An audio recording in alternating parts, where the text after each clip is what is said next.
రోజు ప్రార్థన చేసుకునే వాళ్ళు ఎవరు? హల్లెలూయా చెప్పండి. అబ్బా, ఎంత మంచోళ్ళు అంటే మీరు. ఎంతసేపు చేసుకుంటారు? గంట సేపు చేసుకుంటామమ్మా.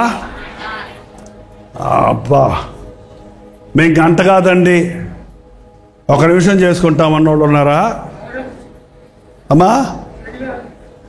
ఎంతండి? అరగంట. ఓకే. ఇంకా ప్రార్థన అండి, అరగంట గంట చేసి ఆపేది కాదు. ప్రార్థన అయిపోదు. ఎడతెగక ప్రార్థన చెయ్యండి. గంట సేపు గట్టిగా చేస్తాం, అరగంట సేపు గట్టిగా చేస్తాం, పావు గంట సేపు స్వరమెత్తి చేస్తాం. ఆ తర్వాత మన హృదయంలో ప్రార్థన ఆత్మ కలిగి ఉంటే ప్రార్థన చేసుకుంటూనే ఉంటాం. మనకి ఆలోచనలు వస్తాయి కదా, 1 గంట వస్తాయా ఆలోచనలు? ఎప్పుడో వస్తాయా? ఏంటో మాట్లాడతలేదు. 1 గంటే వస్తాయి ఆలోచనలు, మిగిలిన సమయం అంతా మైండ్ బ్లాక్ ఉంటుందా? ఆలోచనలు వస్తూనే ఉంటాయి కదా. కొన్ని మంచివి ఉంటాయి, కొన్ని చెడ్డవి ఉంటాయి, కొన్ని కోపతాపాలు, కొన్ని అసూయలు, కొన్ని కక్షలు, కొన్ని తప్పుడైన ఆశలు. ఏంటండి? కానీ ప్రార్థన చేసుకునే వాళ్ళకి ప్రతి ఆలోచన ఏమవుతుందో తెలుసా? ప్రార్థనగా మారిపోతుందండి. ప్రతి ఆలోచనను ఏం చేయాలి? మనం దేవుడితో మాట్లాడుకునే దగ్గర ఉండాలి. మీరు ఇంత మంచోళ్ళుగా కనబడ్డారు, కానీ మీకే కష్టాలు లేవా? లేవన్న వాళ్ళు ఎవరుంటే చేయి చూపించండి. శ్మశానానికి వెళ్ళి అడిగితే అక్కడ లేవని చెప్తారు. ఇక చచ్చినోడికి బాధ ఏముంది? చచ్చినోడు సమాధి దగ్గరికి వెళ్ళి తిట్టు, నన్ను తిడతావే అంటాడా? ఏంటండి? ఆయనకి ఇష్టమైన కూర వండి తీసుకెళ్ళి పెట్టు, అబ్బా అని తింటాడా? ఈ బతుకున్నంత వరకు మనకి కష్టాలు ఉంటాయి. యేసుప్రభుని నమ్ముకుంటే కష్టాలు పోతాయని నమ్ముకున్నాము. కష్టాలు ఉన్నాయంటే అడుగుతుంటారు కొంతమంది. మీరు యేసుప్రభుని నమ్ముకున్నది కష్టాలు పోతాయనా, లేక కష్టాలలో ప్రభువు నాకు తోడు ఉంటాడనా? ఏంటండి? ఉన్నాడా? కరోనా వచ్చిందా మీకు ఎవరికన్నా? చేయి చూపించండి. వచ్చిందా? నాకు కూడా వచ్చింది. వచ్చిందా? చచ్చిపోయామా? వచ్చిన వాళ్ళు చాలామంది ఏమైపోయారు? చచ్చిపోయారు. మనం కరోనా వచ్చినా కూడా దేవుడు తోడై ఉండి స్వస్థపరిచి 4 సంవత్సరాలు 5 సంవత్సరాలు అయిపోయింది. ఇప్పటికీ ఇంకా మనం హాయిగా ఆరోగ్యంగా ఆనందంగా ఉన్నాము. మిగిలిన వాళ్ళేమో అసలు కరోనాయే రాలేదంటాళ్ళు. వాళ్ళు మంచోళ్ళ, మనం మంచోళ్ళమా? వచ్చి తగ్గిన వాళ్ళది గొప్ప, అసలు రాకుండా ఉన్నోళ్ళది గొప్ప? అసలు రాకుండా ఉన్నోళ్ళని దేవుడు ఎక్కువ ప్రేమించాడా, వచ్చి తగ్గించిన వాళ్ళని దేవుడు ఎక్కువ ప్రేమించాడా? మరి వచ్చిపోయింది బతికిచ్చావు దేవా స్తోత్రం అని మేము చెప్పుకుంటున్నాం. మీకు అసలు రానే లేదు కదా. మరి మీరు దేవుణ్ణి స్తుతించారా? స్తుతిస్తూనే ఉన్నారా? ఇది అప్పుడు స్తుతించారా, ఇప్పుడు స్తుతించారా? మీరు అప్పుడు బతుకున్నారా, ఇప్పుడు బతుకున్నారా? బతుకున్నంతకాలం ఏం చేయాలి? మనం స్తుతిస్తూనే ఉండాలి, ప్రార్థిస్తూనే ఉండాలి. తప్పకుండా లోకంలో ఇవాళ తింటే సాయంత్రం ఆకలేదా? సాయంత్రం 2 ప్లేట్లు తింటే పొద్దున ఆకలేదా? మరి మళ్ళీ ఏ పూటకు ఆ పూట మనకి ఆహారం కావాలి. ఏంటంటే ఏ పూటకు ఏ రోజుకి ఆ రోజు మనకి ఆదాయం కావాలి. ఏ నెలకు ఆ నెల మనకి డబ్బులు కావాలి. కాబట్టి యేసయ్య ఎప్పుడు కావాలి? మనకి రోజు కావాలి. అనుక్షణం మనల్ని కాపాడే దేవుడు ఆయన. మనం కూడా అనుక్షణం దేవుడితో సహవాసము చెయ్యాలి. కష్టం వచ్చినప్పుడు దేవుడు లేడని, మేలు జరిగినప్పుడు హల్లెలూయా అంటే అది క్రైస్తవ భక్తి కాదు. కష్టాలు వస్తాయి, కానీ కష్టాల్లో దేవుడు మనల్ని వదిలిపెట్టడం. మీకు ఎప్పుడైనా జ్వరం వచ్చిందా? జ్వరం వచ్చినప్పుడు మీ ఇంట్లో వాళ్ళు మిమ్మల్ని ఎక్కువ ప్రేమిస్తారా? జ్వరం లేనప్పుడు ఎక్కువ ప్రేమిస్తారా? జ్వరం వచ్చినప్పుడు దగ్గర కూర్చుంటారా? అన్నం తినిపిస్తారా? అయ్యి తాగు, హార్లిక్స్ తాగు అని ఇస్తారా? బాగున్నప్పుడు ఇస్తారా ఎవరన్నా? కొంతమంది జ్వరం వస్తేనే బాగుంటుంది అనిపిస్తుంది. ఎందుకంటే మా అమ్మ ఎక్కడ కూర్చుంటుంది? నా పక్కనే కూర్చుంటుంది, మాటి మాటికి చెయ్యేసి చూస్తుంది. ఏంటంటే దుప్పటి తెచ్చి తానే కప్పుద్ది, లేచి కూర్చోబెట్టి చక్కగా తినిపిస్తుంది. జ్వరం తగ్గిపోయింది అనుకోండి, మంచం మీద పడుకొని అమ్మ కాఫీ ఇయ్యి, అమ్మ తినిపించంటే ఏమంటుంది? ఏం రోగం నీకు? ఏంటండి మనకి బాధలు వచ్చినప్పుడు ప్రభు ఎక్కడుంటాడు? ఒక తల్లికి అంత ప్రేమ ఉంటే మనల్ని పుట్టించిన, మన కొరకు ప్రాణం ఇచ్చిన యేసయ్య మనల్ని ఎంత ప్రేమిస్తాడంటే, మనం బాధలో ఉన్నప్పుడు, శ్రమలో ఉన్నప్పుడు, ఆకలితో ఉన్నప్పుడు, కన్నీటితో ఉన్నప్పుడు దేవుడు ఎక్కడో ఉన్నాడు అనుకోవద్దు, నీ పక్కనే ఉన్నాడు ఆయన. అందుకనే నీ కన్నీరు తుడుస్తాడండి. మన కన్నీరు, ఎంతమంది కన్నీరు కారుస్తున్నారు ఇప్పుడంటే ఈ రోజుల్లో? అసలు ఎప్పుడన్నా కార్చారు? పోనీ కన్నీటి ప్రార్థన ఉందమ్మా? ఏమన్నా రాసుకుంటారా కన్నీళ్ళు రావడానికి? ఎక్కడి నుంచి వస్తుంది కన్నీరు? గుండె కదిలితే కన్నీరు వస్తుందండి. దేవుడు అట్ట పెట్టాడు. నోట్తో చేసే ప్రార్థనలో కన్నీరు రాదు. హృదయం కదిలినప్పుడు కొన్నిసార్లు అవి ఆనంద బాష్పాలుగా ఉంటాయి, కొన్నిసార్లు అది వేదనతో కూడిన కన్నీరు అయి ఉంటాయి. బాగా నవ్వినప్పుడు కూడా చూడండి కళ్ళెమ్మలు ఏమొస్తాయి? ఆ కన్నీరు ఏడుపు కాదు, అది ఆనంద బాష్పాలు, కృతజ్ఞతతో కూడిన బాష్పాలు. మన కన్నీరు వచ్చినప్పుడు ఇవాళ ఏడవటం లేదండి, ఇవాళ మనుషులు ఏడవటం లేదు.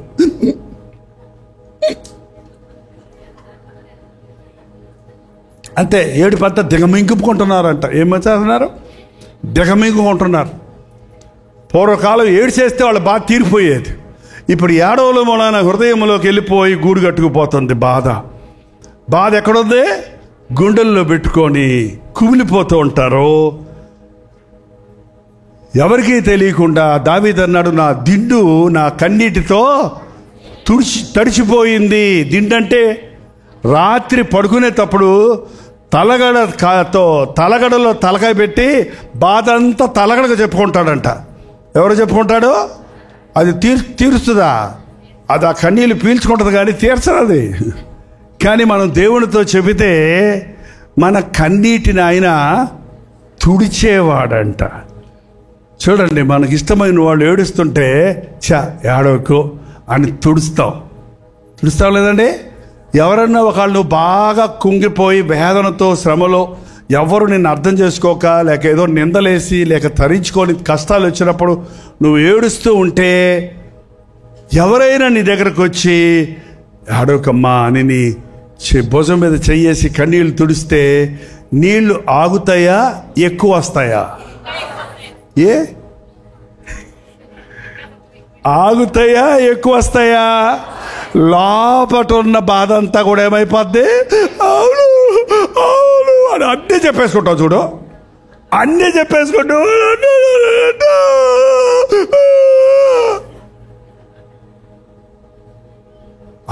10 నిమిషాలు 15 నిమిషాలు నీ గుండెల్లో ఉన్న కన్నీరంతా బయటకు వచ్చేసాక, బాధ అంతా చెప్పేసుకున్నాక మనసు ఎలా ఉంటుందో తెలుసా?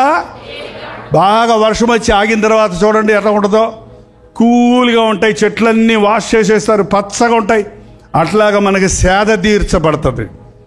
అందుకని కన్నీటి ప్రార్థన ఎప్పుడు కూడా ఆధ్యాత్మిక బలాన్ని ఇస్తుంది. ఈ రోజుల్లో చాలామంది క్రైస్తవులు ప్రభు నమ్ముకున్న వారి ప్రార్థన చిలక పలుకుల్లాగా ఉంటాయండి. చిలక పలుకులు అంటే చిలక ఎలా మాట్లాడుద్ది? నువ్వేం చెబితే అది చెప్పుద్ది. అది ఏం చెబితే అంతే, గుండెల్లో నుంచి రావటంలా. అందుకనే గుబులు తీరటంలో, అందుకే చింతతో ఇవాళ చాలామంది డిప్రెషన్ అంటారు ఇంగ్లీష్లో. ఏమండి, ఒకలాంటి ఒత్తిడి, ఒకలాంటి బాధ, అది మనసులోనే పెట్టుకొని దాని గురించి ఆలోచించుకొని నన్ను ఇట్టన్నారు, నాకు ఇట్ట జరిగింది, నాకు ఇదయింది, నాకు ఇది ఎందుకయింది, ఇలా ఎందుకయింది, అలా ఎందుకయింది అని నువ్వే బాధపడుతున్నప్పుడు ఏమైపోయింది? నీ గుండె బేజారైపోయిందంట. మన దేశంలో ఏమంటాం, ఇక్కడ మన ప్రాంతంలో ఏమైపోయిందమ్మా? గుండె బేజారైపోయింది, నా గుండె చెదిరిపోయింది, నేను కృంగిపోయాను. కానీ యేసయ్య కృంగిన వారిని లేవనెత్తేవాడు. నువ్వు కృంగిన వేళల్లో యేసయ్యా అంటే నీ కన్నీరు తుడిచేవాడు, నీ గుండెల్లో ఉన్న బాధను తీర్చేవాడు. డాక్టర్లు చేసే మందులన్నీ బయట కనబడే జబ్బులకి ఇచ్చే మందులు, కానీ గుండె జబ్బు నుండి మనల్ని బాగు చేయగలిగిన వాడు లోకంలో ఎవరో లేరండి. మనోవ్యాధికి మందే లేదనేవాళ్ళు ఆ రోజుల్లో, కానీ మనస్సుకు ఉన్న బాధను కూడా తీర్చేవాడు మన ప్రభు. మరి మీ బాధలు ఉన్నాయన్నారు కదా, ఆ బాధలు ఎలా తీర్చుకుంటున్నారు?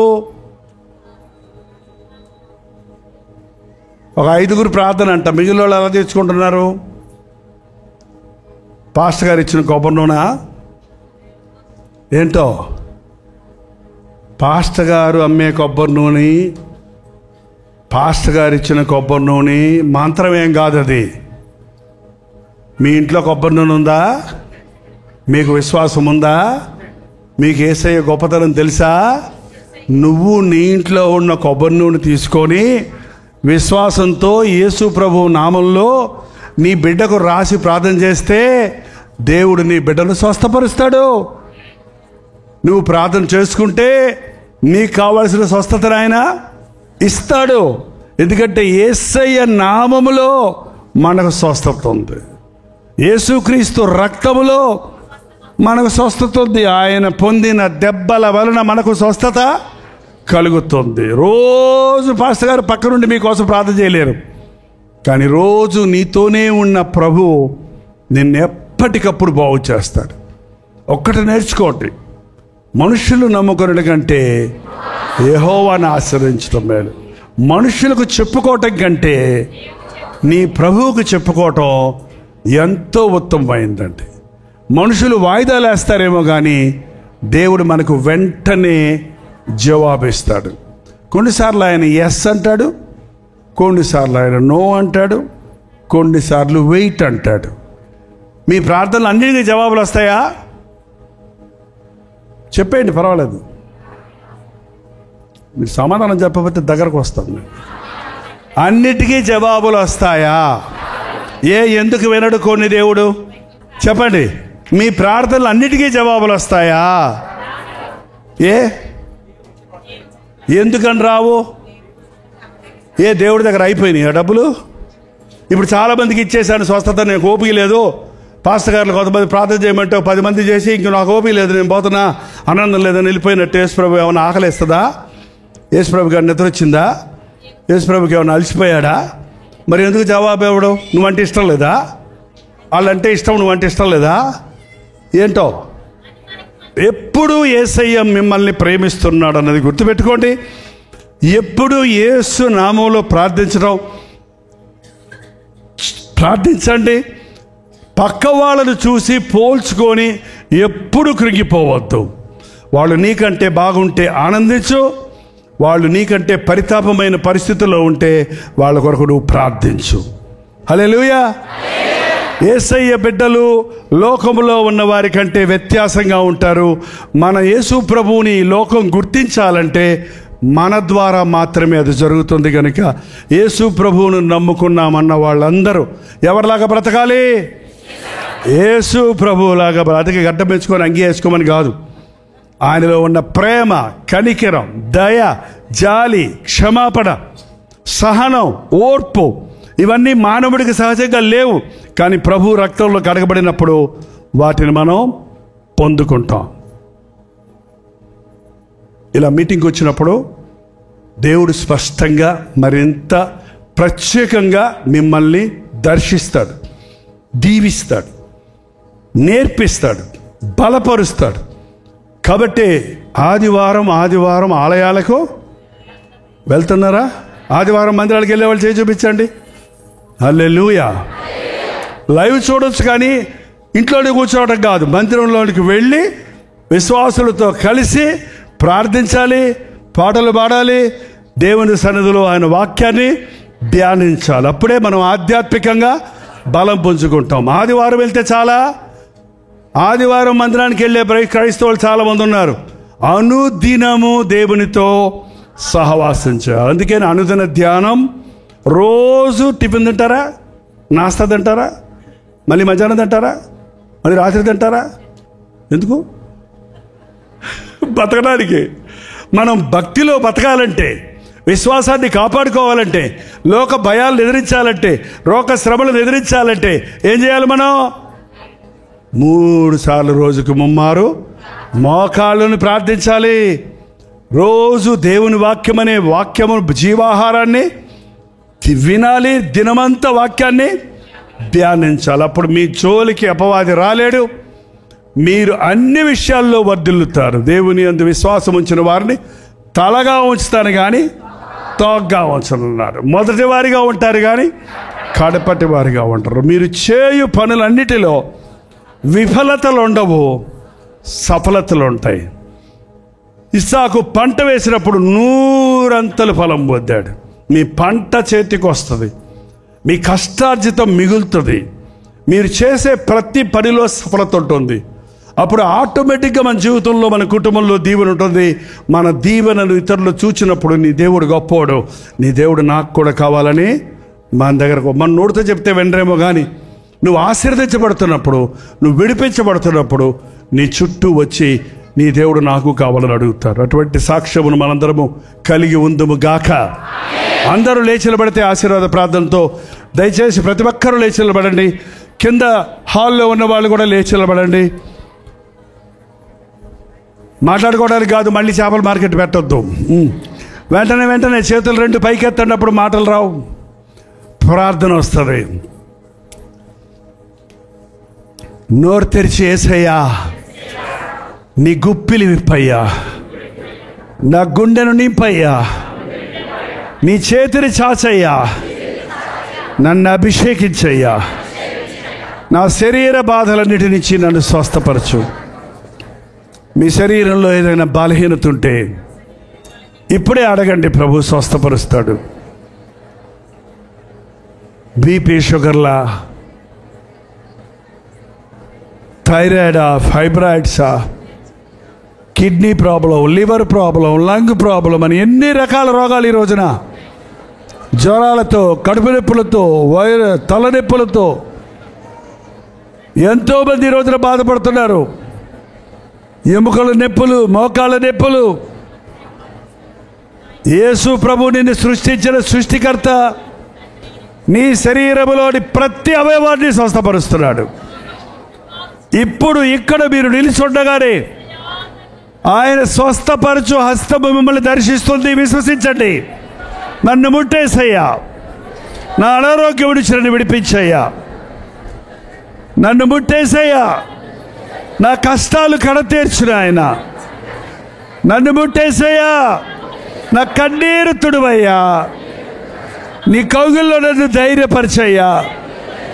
మనుషులు నమ్ముకొని మోసపోయానయ్యా, లోకాన్ని నమ్ముకొని నష్టపోయానయ్యా. నమ్మదగిన యేసయ్యా, నువ్వు నాకు చాలిన దేవుడవయ్యా. నీవే నా ప్రభుడవు, నీవే నా రక్షకుడవు, నీవే నా స్నేహితుడవు, నీవే నా అండ, నీవే నా బలమయ్యా.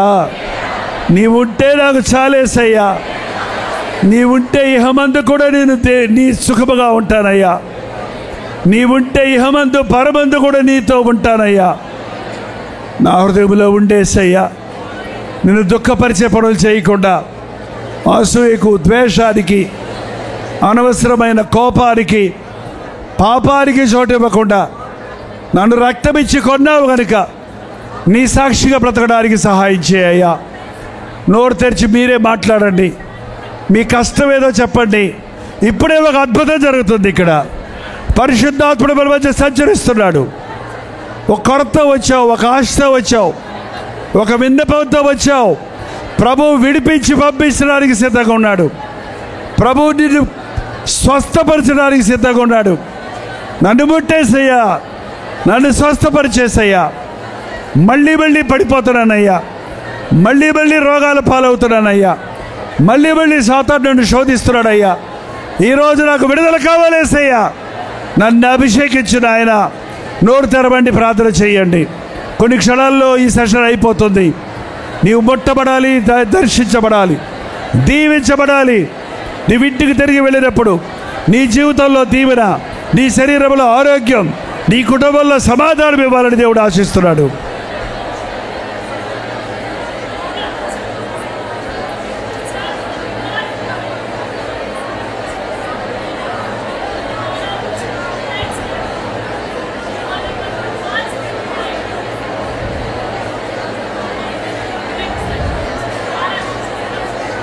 ఇదిగో నా జీవితాన్ని నీకు ఇస్తున్నానయ్యా, నా కుటుంబాన్ని నీకు అప్పచెప్తున్నానయ్యా, నా హృదయాన్ని నీకు అర్పిస్తున్నానయ్యా.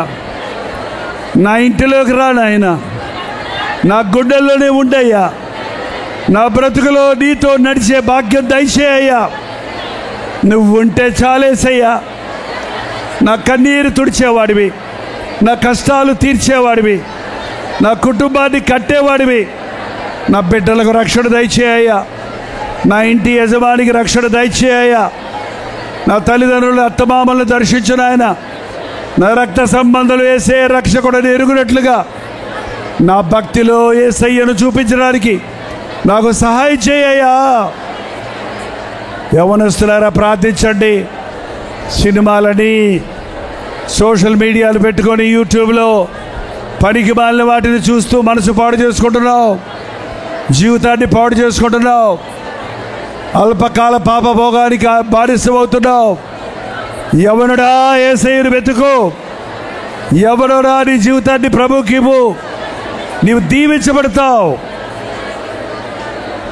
ఉద్యోగం లేదని బాధపడుతున్నావు, ఫెయిల్ అయిపోయాను దుఃఖపడుతున్నావు, సెలెక్ట్ అవ్వలేదు ఉద్యోగానికి అని బాధపడుతున్నావే కానీ ప్రభువు నీ పక్షంలో ఉంటే నువ్వు తలగా ఉంటావు, నువ్వు దీవించబడతావు. ప్రభువా నన్ను ఆశీర్వదించయ్యా, ప్రభువా నాకు సహాయం చేయయ్యా, నా కష్టాలు కడతీర్చు నాయన, నా పోరాటాల్లో జయము దయచేయి ప్రభువా. నువ్వు నాకు తోడుండేసయ్యా.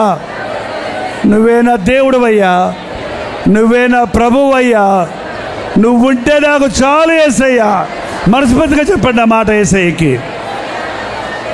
నీ సంకటాలు కుదిర్చేవాడు ఆయన, నీ పాపాలు క్షమించేవాడు ఆయన, నీ గాయాలు కట్టేవాడు ఆయన, నీ కన్నీరు తుడిచేవాడు ఆయన, తన రెక్కల చాటున దాచేవాడు ఆయన.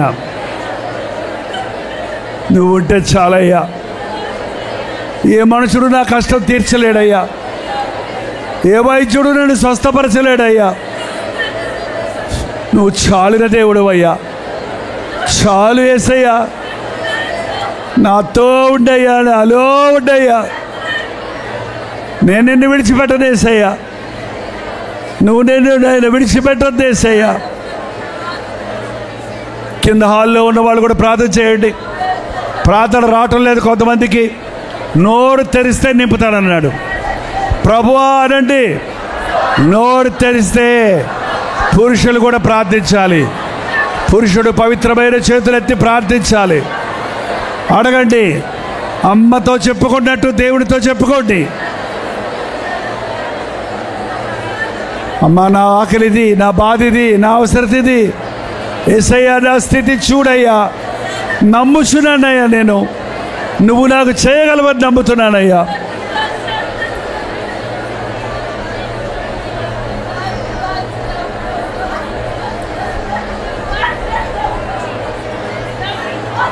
పరిశుద్ధుడా, ప్రేమగల తండ్రి, ఈ తణుకులో నాయన నీ విషయ గెట్టుగెదరకు వందనములు. ఆయా ఊర్ల నుండి, ఆయా ప్రాంతాల నుండి నీ బిడ్డలు నీవు ఆకర్షించుకొని ఈ ఆవరణలోనికి తెచ్చినందుకు వందనములయ్యా. మా భక్తిని స్థిరపరచడానికి, మా మొరలు ఆలకించడానికి, మమ్మల్ని మరింత శక్తివంతమైన విశ్వాసపూరితమైన క్రైస్తవ జీవితాన్ని జీవించడానికి నీ పరిశుద్ధాత్మతో మమ్మల్ని ఒక్కొక్కరిని అభిషేకించము నాయన. ఇంకా ఏ కుటుంబంలో కలహాలున్నాయో, ఏ కుటుంబంలో రోగాలున్నాయో, ఏ కుటుంబంలో రక్షణ లేని వారు ఉన్నారో అట్టి వారి పట్ల ఈ రోజు నుండి నీ అద్భుత కార్యాలు జరిగించము నాయన. ప్రతి విధమైన సాతాను తంత్రమును, ప్రతి విధమైన సాతాను కట్లను నజరుడైన యేసుక్రీస్తు నామములో విడుదల చేయించున్నాము నాయన. ప్రతి రోగిని స్వస్థపరచు నాయన. ప్రతి మానసిక వేదనలో ఉన్నవారిని విడుదల చేయము తండ్రి. ఏ ఇంటిలో సాతాను నక్కినెక్కున్నాడో నజరుడైన యేసుక్రీస్తు నామములో దురాత్మలను పారదోలుచున్నాము తండ్రి. నీ దూతలు కావలి ఉండని అయ్యా, నీ దేవదూతలు మా ఇంటి మీద ఉండని అయ్యా. మా బిడ్డలందరూ రక్షించబడాలయ్యా. నా బిడ్డలు నీ దేవుని రాజ్యంలో గొప్పవారికి ఉండాలయ్యా. నా బిడ్డలు నరకంలో కాలే కట్టెలుగా ఉంటానికి కాదయ్యా నేను కన్నది. నువ్వు ఇచ్చిన బిడ్డలను నీ రాజ్య వారసులుగా చేయడానికి నాకు సహాయం చేయయ్యా అని అడగండి. ప్రభువా మాకు సహాయం చేయయ్యా, మారని మా బిడ్డల కోసం ప్రార్థించడానికి సహాయం చేయయ్యా. ఈరోజు ఈ సన్నిధికి తీసుకొని వచ్చావు. మేము తిరిగి వెళుతుండగా ప్రభువు నాతో ఉన్నాడని, నన్ను విడువను ఎడబాయడు అన్నాడని, నా చేయి పట్టుకొని నన్ను నడిపించేవాడిగా ఉన్నాడని ధైర్యంతో వెళ్ళడానికి సహాయం చేయము, విశ్వాసముతో వెళ్ళడానికి సహాయం చేయము. ఇది మొదలుకొని ఈ ఆవరణలోకి వచ్చిన ప్రతి ఒక్కరూ చేయనిదంతా సఫలం అవ్వడానికి, ఇది మొదలుకొని నీ ఆశీర్వాదముతో నడవడానికి, కుటుంబాలుగా ప్రభువుని వైపు తిరిగి పరలోకము కొరకు సిద్ధపడడానికి సహాయం చేయము. రోజు వింటున్న వాక్యాన్ని దినమంతా ధ్యానించి దీవించబడుటకు సహాయం చేయము. తిరిగి వెళుచున్న వారి క్షేమమైన ప్రయాణాలు దయచేయము. రెండో సెషన్లో కూడా నీ సన్నిధినిచ్చి నడిపించమని యేసు క్రీస్తు నామములో అడుగుచున్నాను తండ్రి. మన తండ్రి అయిన దేవుని యొక్క ప్రేమయు, కుమారుడైన క్రీస్తు యొక్క కృపయు, ఆదరణకర్త అయిన పరిశుద్ధాత్మ యొక్క సహవాసమును కూడి వచ్చిన మనందరికీ ఇప్పుడును సదాకాలమును తోడై ఉండును గాక. ఆమేన్, ఆమేన్, ఆమేన్.